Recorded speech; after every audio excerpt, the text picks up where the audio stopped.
Let's talk about a person that give you more than, they expect, or a person giving you more than they said that they would give you. So let's give an example.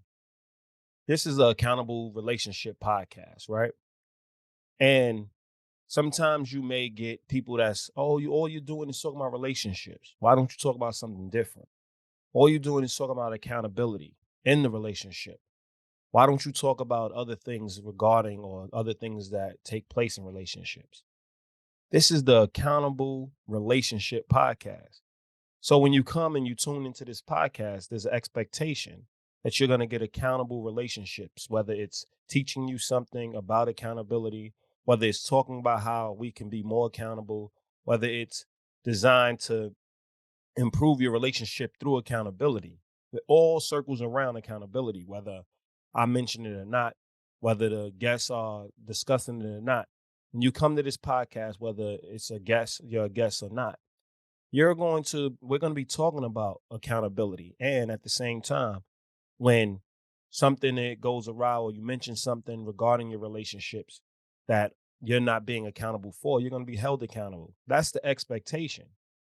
Now, if I start talking about vacations and start talking to you about, you know, money and currency and politics outside the relationship and things of that nature, and yeah, can we loosely go outside of those terms if it deals with a relationship? Yes. When it deals with a example of a relationship, yes. But we're not gonna be talking about those things on the Accountable Love podcast. Yes, there's more to me. I love sports.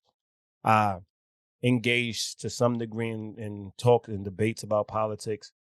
But at the same time, what you could expect from me is to talk about accountable relationships, to educate you on how to make your relationships more accountable. And sometimes it could become tedious and boring, and it's not as entertaining because, I got a monotonous voice to begin with. And then to top it off, sometimes it's an educational podcast. So you tune in and it's just a bunch of information. It's just me discussing a bunch of information. And that's what you should expect. You shouldn't expect all the entertainment and excitement of other podcasts. Some podcasts are designed to entertain. This podcast is designed to educate and is designed with a purpose, right? It's the same with your relationship. If a person is never, they're not outdoorsy, they don't take you out, they don't do things of that nature. They're not going to start doing that because now they have your heart or now you have their heart. You can't use the fact that y'all in a relationship and you want more to now encourage them to do more. You signed on for this relationship as is. You signed on for this relationship and you told this person like, I love you and want to spend my life or want you to be a part of my life based on who you are. Now, there's times that you discuss things that you want in the future. And those things you're going to hold somebody accountable for. So you're pushing them towards those goals or you're discussing those goals. But that's also something that you signed on for. You signed on to bring out the best in them. And sometimes you might have to bring out the worst in somebody when they're, not stepping up to bring out the best in them. You got to call them out. You got to hold them accountable, things of that nature.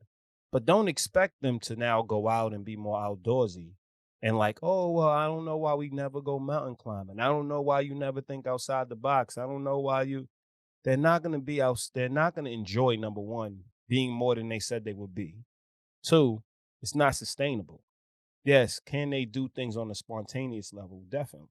Can y'all come to agreement that they may go out maybe a little bit more? Possibly you can push the needle a little bit, but you can't expect them to be the same as your friend's partner that's outdoorsy, your friend's partner that goes out all the time. And you can't compare them to those people at all. Why? Because they're not that person. That's what that partner expects from that person because they're both outdoorsy. They both people that like to go out and spend time on or have nights on the town. Y'all may have more, stay at home, cook, watch movies, have discussions. You got to decide who you sign on for in relationships.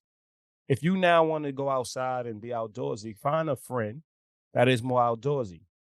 But don't compare your partner to that friend.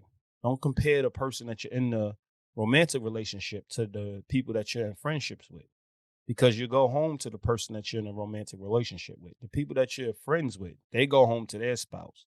So they don't have to occupy your time, and they're not building, they're building with you, but they're not building alongside you. And there's a difference, obviously, because there's more of an impact when it's your spouse than it is when it's your friend, even though your friend can be a higher priority than your spouse at times. You have to understand there's an expectation within your relationship, but it has to be realistic. You can't have unrealistic expectations. You can't ask a person to be outside of who they said they would be.